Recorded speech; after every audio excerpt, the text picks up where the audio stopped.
From the high desert and the great American Southwest, I bid you all good evening, or good morning as the case may be, across all these time zones, stretching from way out in the Pacific with the Tahitian and Hawaiian island chains, eastward to the Caribbean and the U.S. Virgin Islands, south into South America, north to the pole, and worldwide on the Internet. This is Coast to Coast AM. Good morning, everybody. I'm Art Bell. And in the continuing adventure into the unknown, uncharted territories of the human mind, we're going to be departing a little, in a way, this night and interviewing a very, very unusual individual on the big island of Hawaii named Terence McKenna. Who is Terence McKenna? Well, among other things, he's probably the successor to Timothy Leary. Now, that may not be the focus, or it may turn into the focus of the interview. I don't know. And I don't care. He also has a lot of very interesting views on time and what we are approaching. We'll talk about all that with Terence McKenna. Very interesting fellow in a moment. As a matter of fact, he had to come down. Oh, we'll find out about that from a very obscure location. All right, this should be most interesting. First, let us see if we can establish contact. Terence McKenna, are you there? I am, Art. Good evening. How are you? Well, I'm just fine, and I hope you hear me. I hear you okay. Yes, I hear you fine. All right, you're on the big island of Hawaii, is that right?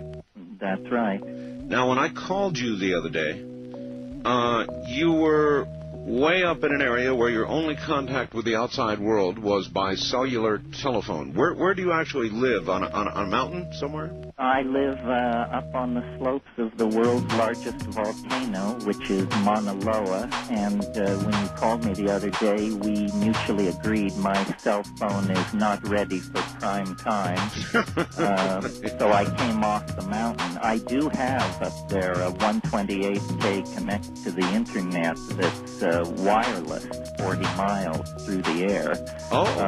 But my phones are not so good, so I came down off the mountain to talk to you this evening.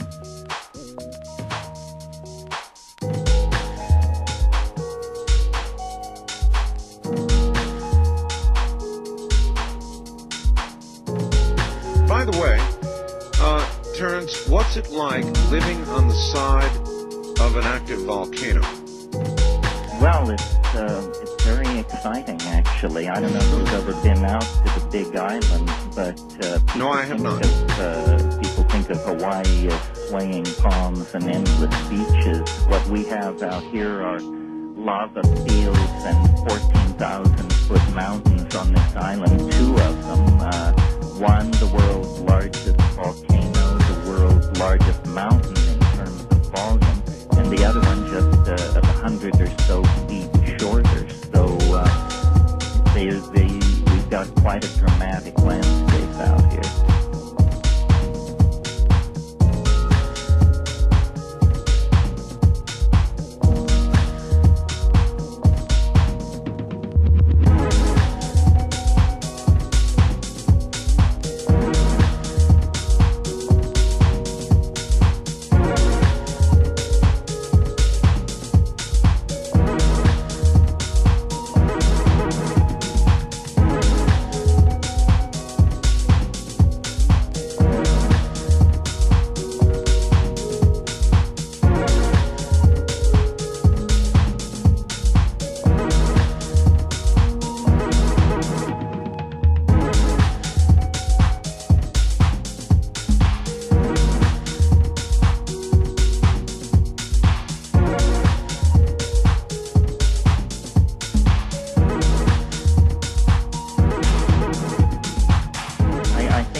Totally blow up, it's a painless death.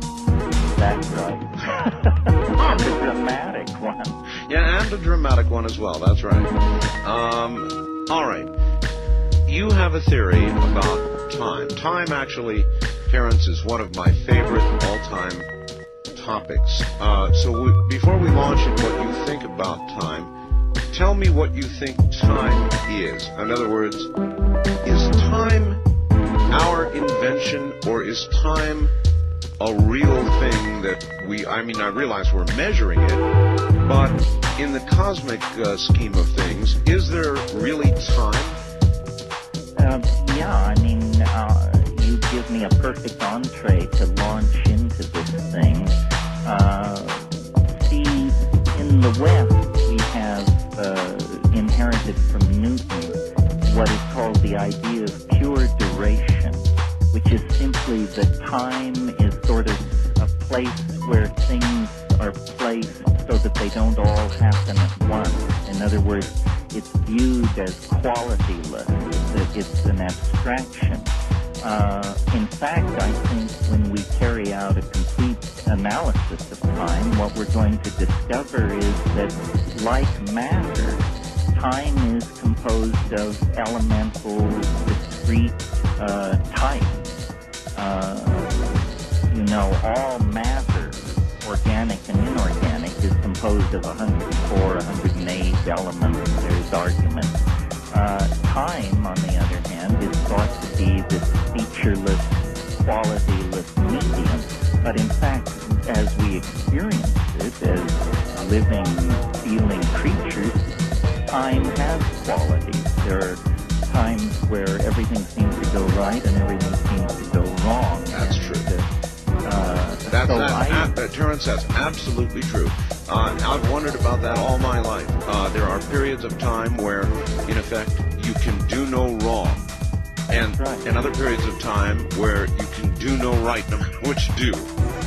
Well, so in looking at this, I created a vocabulary. Actually, I borrowed it from Alfred North Whitehead. But I think I'm on to something which science has missed. And it's this. It's that the universe, or a human life, or an empire, or an ecosystem, any large-scale or small-scale process can be looked upon as a kind of a dynamic struggle between two qualities, which I call habit and novelty. And I think they're pretty self-explanatory. I'm sorry, habit and what? Novelty. Novelty.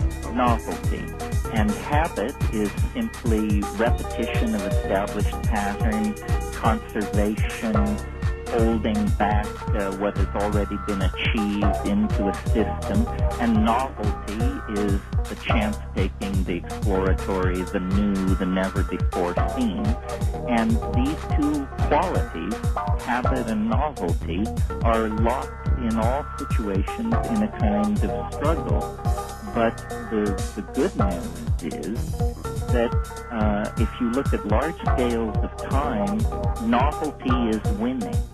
And this is the point that I have been so concerned to make that I think science has overlooked. That if you look back through the history of the human race, or of life on this planet, or of the solar system and the galaxy, as you go backward in time, things become more simple, more basic. Yes. And so turning that on its head, we could say, as we come toward the present, things become more novel, more complex. So I've taken this to be actually a universal law affecting historical process, biological processes, and astrophysical processes. Nature produces and conserves novelty. And what I mean by that is as the universe cools, the original cloud of electron plasma, eventually atomic systems formed. As it further cools, molecular systems, then long-chain polymers, then non-nucleated primitive DNA-containing life, later complex life, multicellular life. And this is a principle that reaches right up to our dear selves. And notice, Art, it's working across all scales of being. This is something that is as true of human societies as it is of termite populations or populations of atoms in a chemical system. Nature conserves, prefers novelty. And the interesting thing about an idea like this is it stands the existentialism of modern philosophy on its head. You know, what modern atheistic existentialism says is we're a cosmic accident and damn lucky to be here, and any meaning you get out of the situation, you're simply conferring. I say no. By looking deeply into the structure of nature, we can discover that novelty is what nature produces and conserves, and if that represents a universal value system, then the human world as we find it today with our technologies and our complex societies represents the greatest novelty so far achieved. And so suddenly you have a basis for an ethic. That which advances novelty is good. That which retards it is to be looked at very carefully. All right, let me stop you right there. One of the first things that you said when we got on the air this morning was that you had a 128 baud connection from your mountaintop secret location. Right. Okay. As we are discussing your theory, which is fascinating, of novelty, I'm taken to ask you about a quote, actually, of several pages, written by Michael Crichton. I know you know who he is. Mm-hmm. With reference to the Internet. It is Michael Crichton's contention that the Internet, which one might consider to be novelty,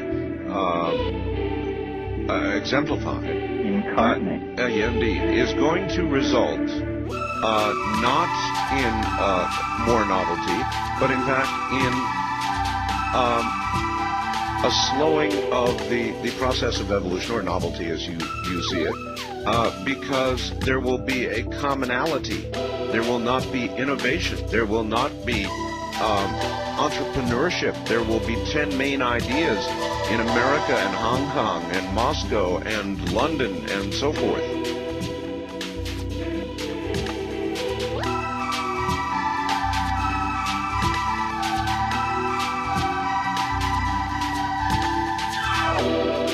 He's saying the Internet will stifle diversity, and that diversity is critical to advancement. Well, what I see happening, and I spend hours and hours a day on the Internet, is I believe it's the great force empowering marginal and minority points of view to come along in centuries.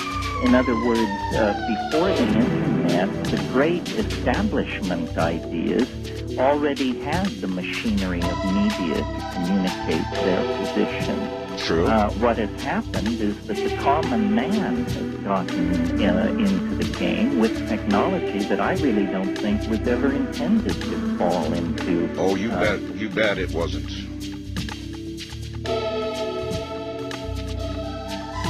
I believe what the Internet is doing is dissolving boundaries between people's idea systems, classes, and factions, and we're getting a much richer evolutionary interplay among ideas and this sort of thing. So I see it as a very fertile place with a lot of mutation going on in hardware, in how people view it, ideologies, this sort of thing.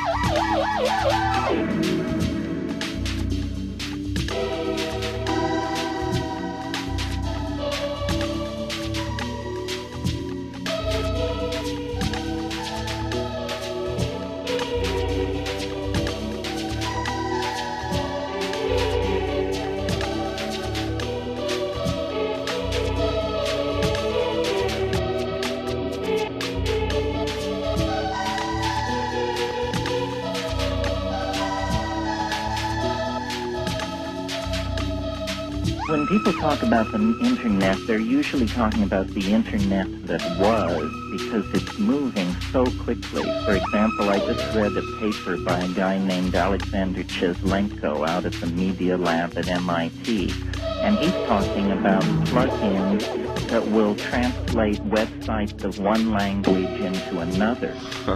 Well, now imagine when people can put up websites in Telugu, Witoto, Russian, French, you name it, and you can automatically slide into those websites and see what's going on.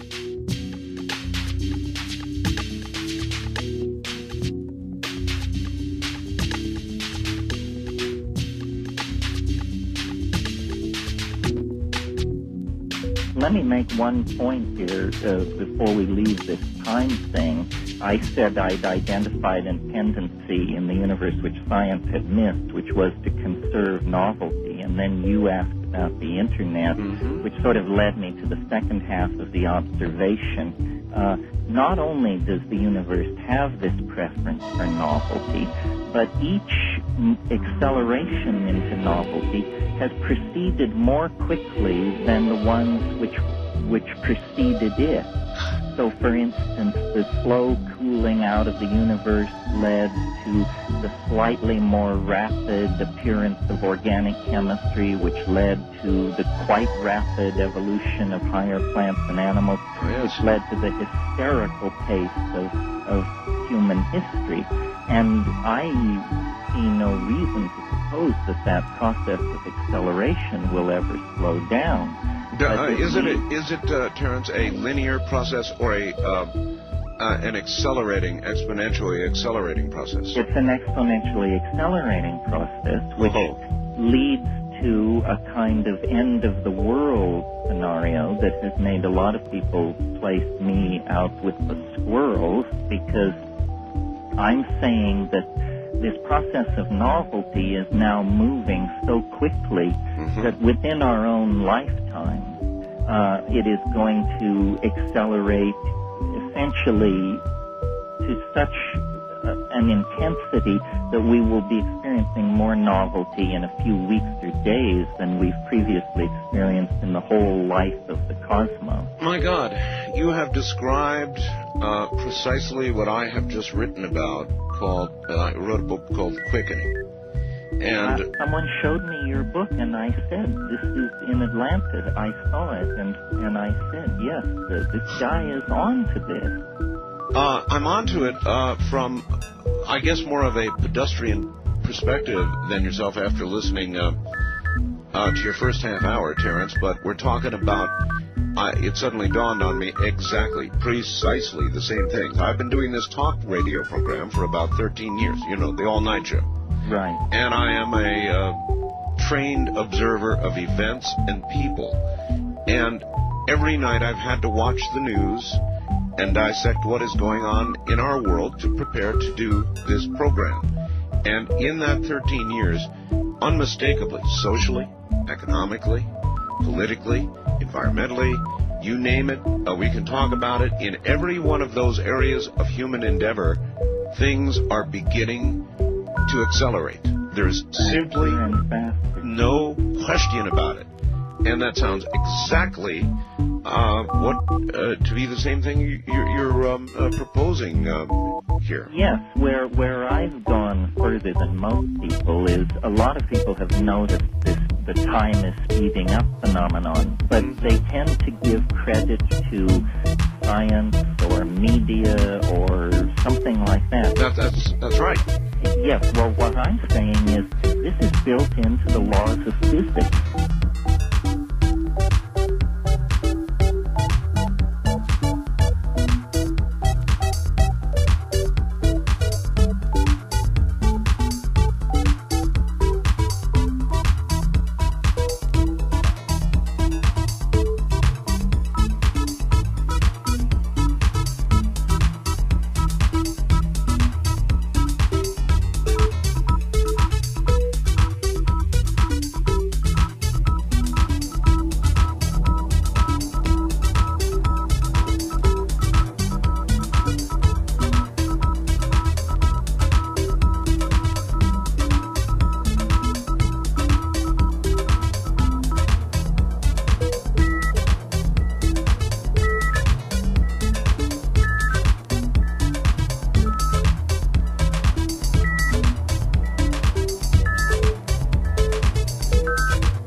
this quickening, or whatever you want to call it, whatever name you want to put to it, is a byproduct of mass communication. And I began to realize, no, it is not a product of mass communication. Yes, we're hearing about it more and more volumes of it, but in fact, what you are describing is really going on, and I documented that much in my book, in real everyday life, in each one of these areas and many more. I documented the fact that it is not mass communication that is beginning to quicken things, but there is another process at work. Now, I don't know what that is, and I don't know where it's leading. In other words, people will say, well, when we finally get to this crunch point, whatever that is, what will happen? And I don't have that answer. I'm just a talk show host, an observer. But maybe you do. When we finally reach what you call Timewave Zero, what is going to happen? Well, the only way to predict what's going to happen is to look at the quality of what has happened as the quickening, as you call it, has begun to accelerate. What it's been characterized by is dissolution of boundaries between classes of people, bodies of knowledge, pools of capital, language groups, so forth and so on. And so it seems to me ultimate novelty must be a situation where all boundaries are dissolved. And of course, what that looks like, I don't know. I don't know whether it's a virtual reality where you become God through the public utilities, or exactly what it is. But it's clear to me that the human nervous system is globalizing itself, building a model of conscious thought on a planetary scale. Tens of thousands of people are participating in this. None of them have a real notion what it's all about, but everyone is serving this sort of unfolding grand design. And, I think the emergence of alphabet was part of the quickening. I think the emergence of hominids out of more primitive primates was part of this quickening. I think this is the business that this planet has been about for a very, very long time. Are you able to discern any timelines to Timewave Zero? Well, yes. I mean, we've been talking about this as a metaphor. What makes me, I hope, a little different from some of the other prophets in the marketplace is I've got a formal mathematical theory that, I mentioned habit and novelty, this dualistic flow. Yes. Well, because it is a dualistic flow, it can be portrayed like the ebb and flow of the price of a stock or something like that. In other words, it can be portrayed as a line graph. So I've written computer programs which produce what I call novelty waves. In other words, the time-scaled waves that picture the ebb and flow of novelty. And by fitting known historical and paleontological and geological data against these waves at different scales, I was able to finally discern a best fit. But the conclusion that it led to was very startling to me, which is this ultimate novelty, this transcendental object at the end of time isn't millennia in the future. It is, in fact, slated to collide with historical necessity sometime in late 2012.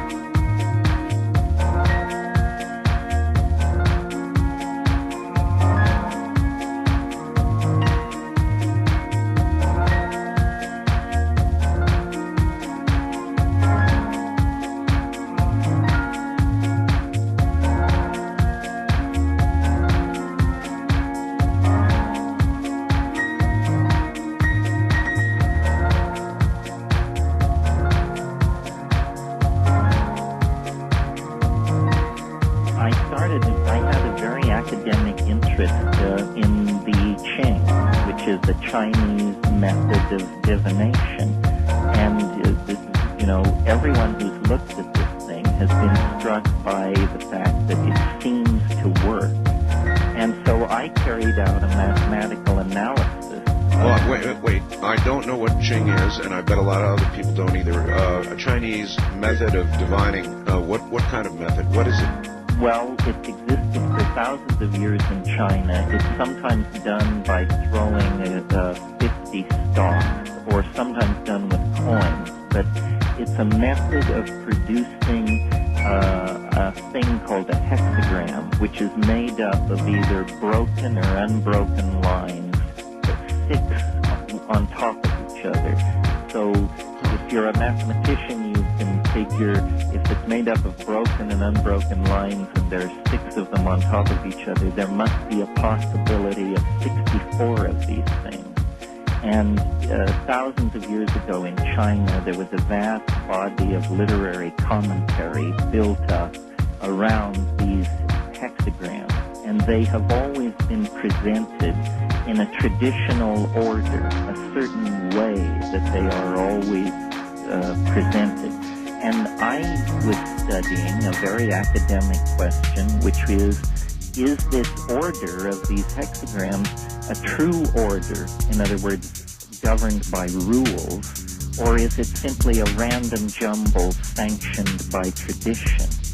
And this very obscure academic question led ultimately to the discovery that the I Ching was a 384-day, 13 lunar cycle calendar. And then from there, I realized that this 384-day calendar was actually a nested subset in a fractal timekeeping scheme that was really more accurate and more sophisticated than anything in the West. So what I'm really suggesting here is that in the same way that the West conquered the nature of matter through the elaboration of modern science, about 4,000 years ago in China, a deeper analysis of time was carried out than has ever been undertaken in the West, and that the mathematics of this thing became buried then in this fortune-telling system.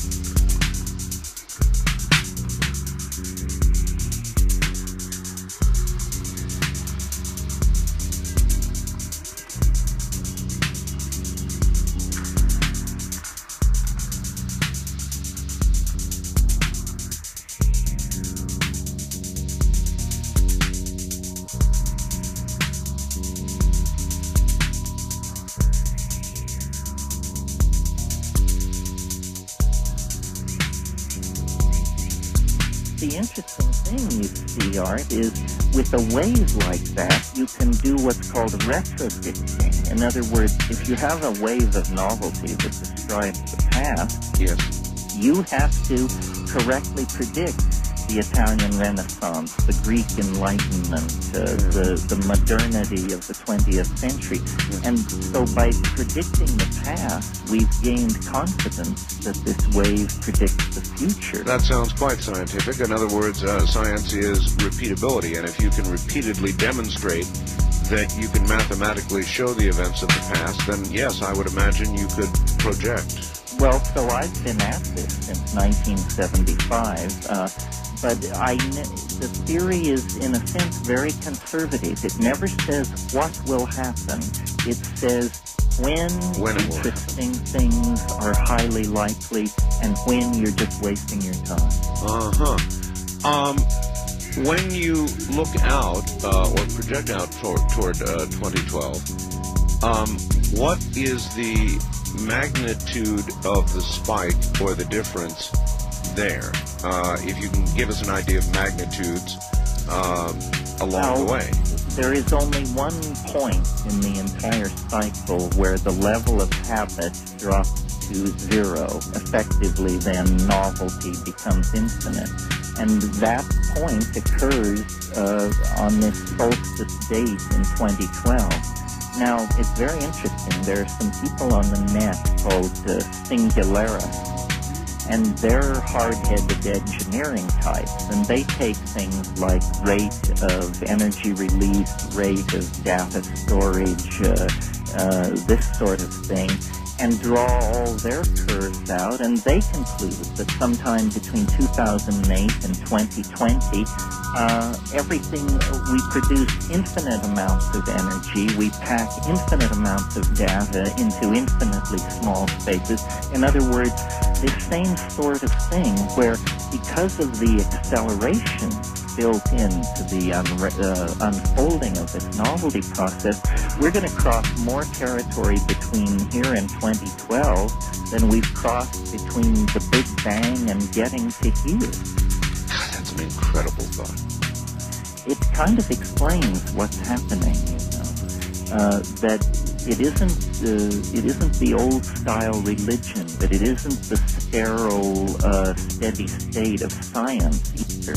It's that the universe is actually involved in some kind of process of self-metamorphosis, and human beings indicate that we have crossed some boundary into a new era, a new epoch of ever greater acceleration into this process of self-revelation.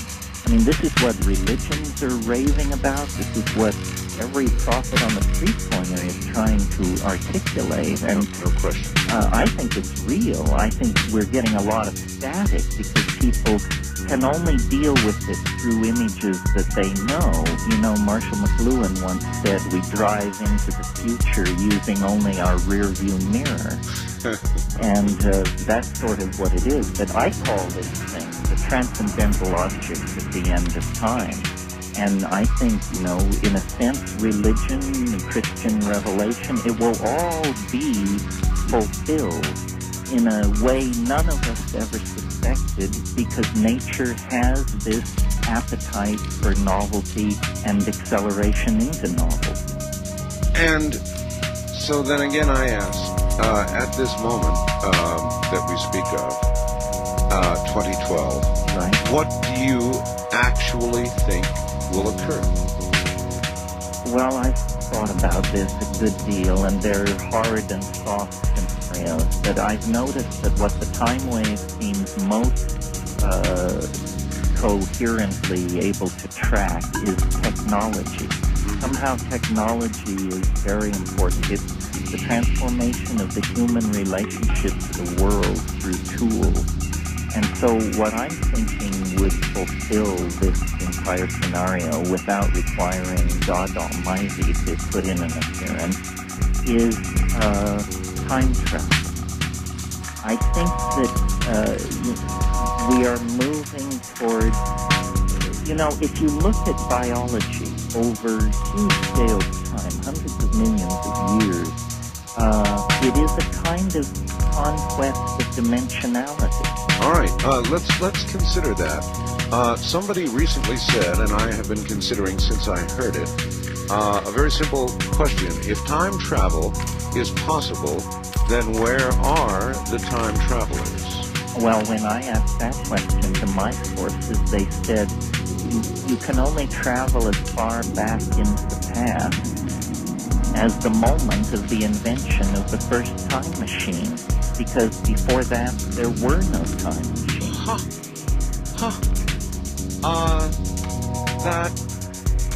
But let me think about that. Does that make sense? You could only travel back to the moment of the invention of the time machine, because prior to that, there was no capability. It's like trying to drive where there are no roads. Yeah. It also means when you invent the first time machine, instantly time machines will appear by the tens of thousands, having come back through time to see the first flight into time. That's incredible. That's a whole new line of thought for me about about that question, and it might make sense. It might make sense. And your analogy is trying to, that you cannot drive, in essence, where there are no roads. Where there are no roads. Well, of course, you nearly do that when you go home from the broadcast here, but... And you haven't even been up to see me. You're sidekick.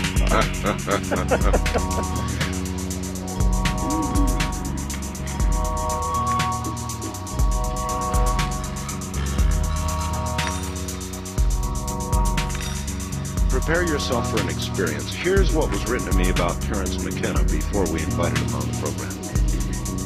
Art, have you heard about Terence McKenna's theory called Timewave Zero? He suggests that as we get closer to Timewave Zero, we are experiencing tachyon radiation from it. Evidently, the impending event is so colossal that it will emit such intense radiation that some of it takes the form of faster than light speed tachyon particles or waves, which can travel faster than light, and that they're actually being hurtled backward in time. The closer we get to the event, the greater the radiation density. Hence, the more frequently and intensely we experience paranormal phenomena associated with it. We'll ask about that, by the way, after we have it yet. This could be the mechanism behind what you call the quickening. The event we are approaching will probably be something tantamount to a white hole or a mini Big Bang. It will, for all intents and purposes, be the end of time for us. Terence believes it will occur consistent with the Mayan calendar in the year 2012. Now, by the way, he has derived this independently of the Mayan calendar. He simply has discovered that it coincides with it. He goes on, it is not unreasonable to assume that ETs possessing UFOs, if they exist, will be flocking here to research, or rather pre-search, the phenomenon. It is also believed that tachyon bombardment would have bizarre effects on the human nervous system, visions, that sort of thing, as well as physical manifestations in the environment, like the Clearwater Virgin, bizarre mutations like the chupacabra, and heaven knows what else. All the stuff you attribute to the quickening might be explained by this. And after listening to the first hour, I must agree, Terence, I'm stealing one more bit of time to read you a fact that I think relates and challenges you a little bit. It is from Stephen in Wichita, and it's well thought out. Here it is. Art, I'm not sure that you can equate novelty with either acceleration or complexity. Nature has always been novel, and surprisingly so considering earlier periods in Earth's history. Given that over 90% of all species that have ever lived are now extinct, and the exotic body designs, it would seem novelty is a given. But in order to be effective, it must have a survival advantage and be passed on. Once the novelty becomes a hindrance, it disappears.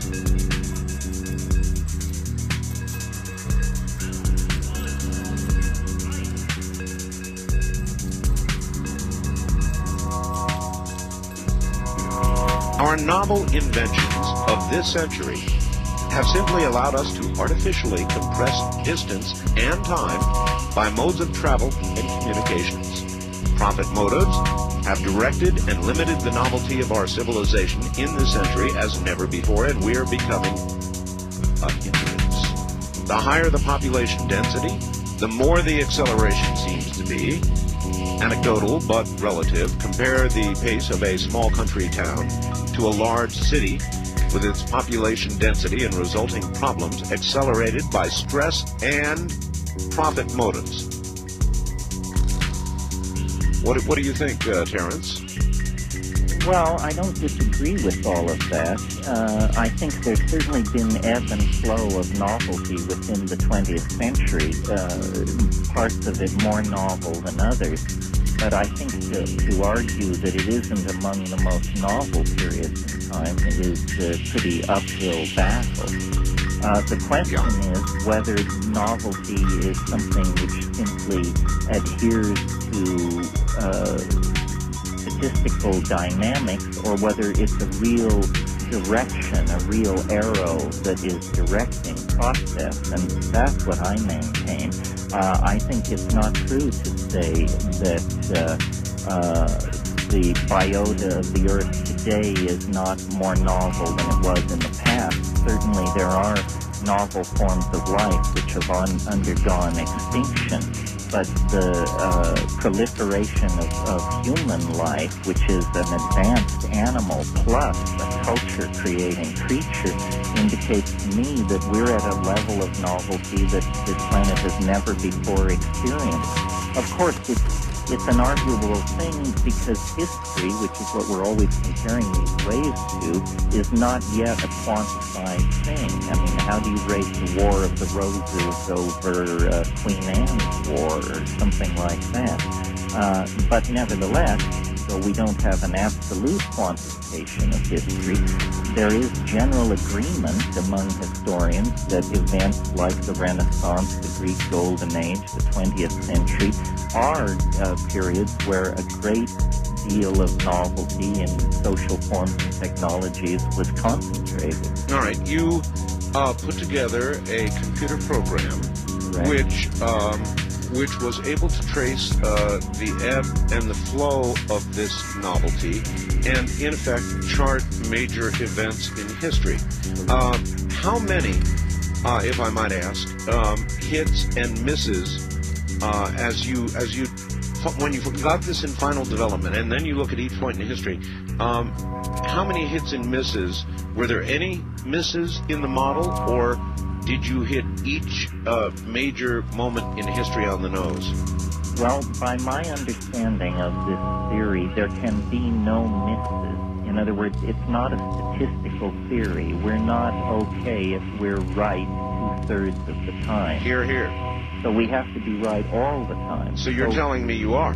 I submit to you and to the world for your examination and critiquing the fact that, yes, the time wave, with its end point in December 21st, 2012, describes with as great an accuracy as I am able to discern the actual vicissitudes of novelty and habit in history and natural history. That's the claim. That's right.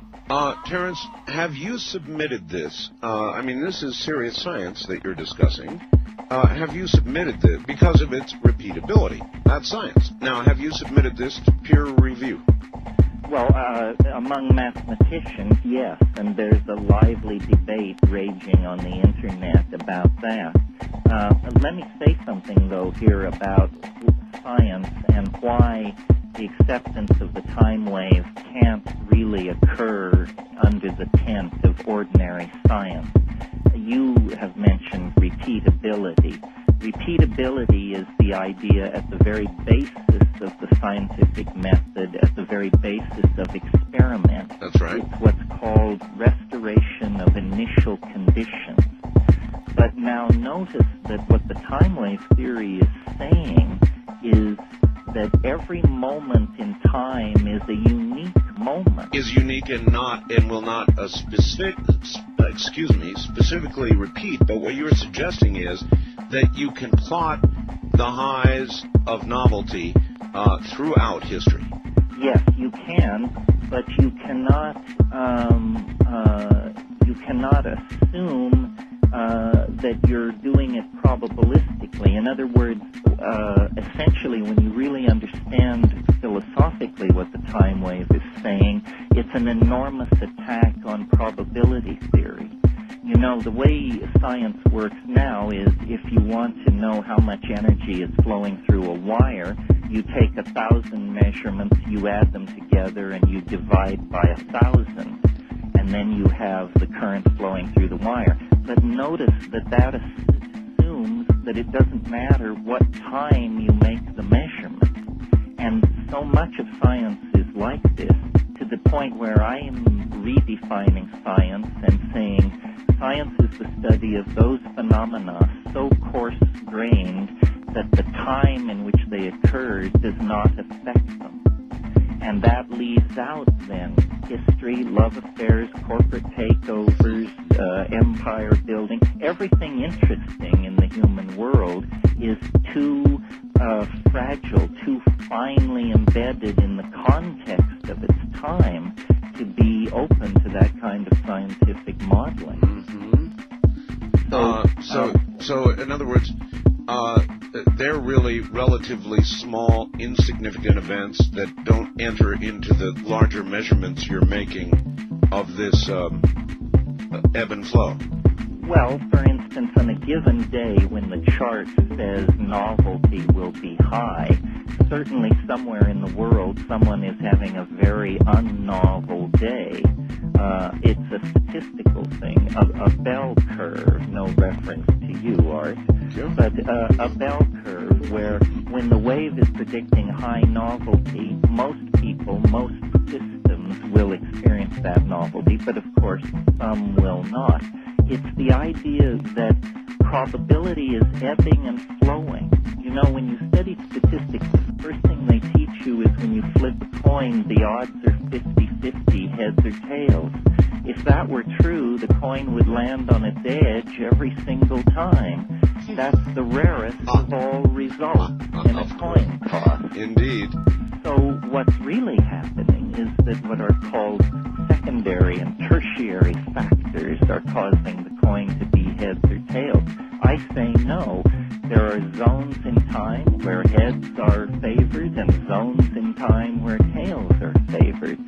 The idea that time can be described as a perfectly smooth surface and then dealt with statistically is just a first pass with Greek idealism, and a careful examination of nature shows it to be inadequate in the same way that perfect circles were inadequate for describing planetary motion. You are therefore saying that conventional science does not have and cannot have, with its present course of investigation, and a proper understanding of time.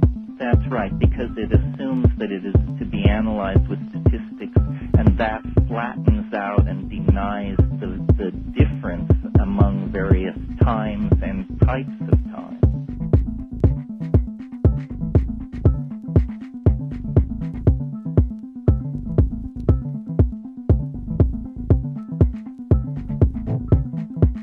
You told me that you're originally from Colorado, family and all that back in Colorado. Right. Then finally exile.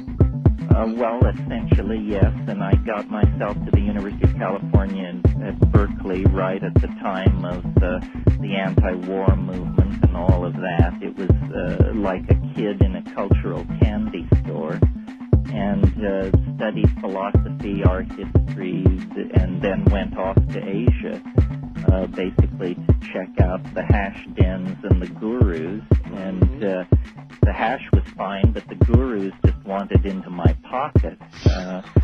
And so then I went to South America, and as I mentioned, that's where this shamanism thing just really grabbed me. What part of South America, Terence? Southern Colombia, the Putumayo River Basin. And, you know, it's the psychedelic plants that are so fascinating to me, because you mentioned repeatability. Here's a technology, a technique that lets you repeatedly and with relative safety journey into alien worlds. I really think the psychedelic community has evidence to give on these paranormal questions that has never been properly heard and evaluated, because the ordinary society's attitude toward people who use psychedelics is that they are automatically unreliable. Yes, I know. But I think we're not going to crack stuff like UFO abductions and that sort of thing unless we admit the psychedelic evidence. And if we do admit it, suddenly the whole thing begins to look very, very different.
I think it's a kind of self-fulfilling prophecy. I think we are contributing to it as we uncover it within ourselves. Yes. Something is calling us toward itself, and as we approach it, we become more like it.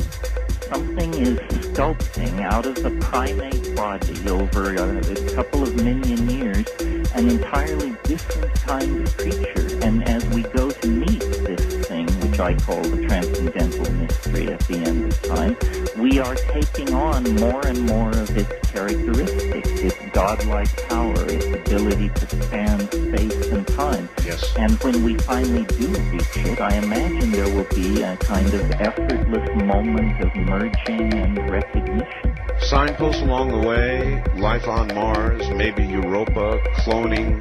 The rise of the internet, virtual reality, nanotechnology, possibly alien artifacts, all that and more. One image I carry of this thing, Art, is, you know those mirrored balls they hang in dance clubs that Yes. send scintillations racing around the walls? Well, the scintillations are distortions of the thing. And so as we approach this transcendental object at the end of time, there will be more and more breakdown of ordinary reality and more distorted scenarios of what it is. That clearly is a process underway now. Yes, and everyone is, through their own fears, religious training, hopes, they're trying to project what is it? What is it? And there's a lot of fear, a lot of uncertainty. I am not afraid of it. I would really like, one of the great things about the psychedelic aliens is they don't vibrate with this strange vibe that the feeble trading grays of popular media vibrate with. It's a much more upbeat and affirmative kind of alien contact that occurs through the plant.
Timewave zero thing is showing is that events can be portrayed in this linear way as a line on a graph. Yes. That suddenly in 2012, for some mysterious reason, this can no longer be done. It must be because in 2012 time ceases to be linear. And that must mean that's because a technology is created which causes time to lose its linear and serial quality. And that could only be time travel. And you believe that at that moment, tens of thousands or millions or who knows of time travelers will suddenly show up? Well, actually, that's my conservative model of what would happen.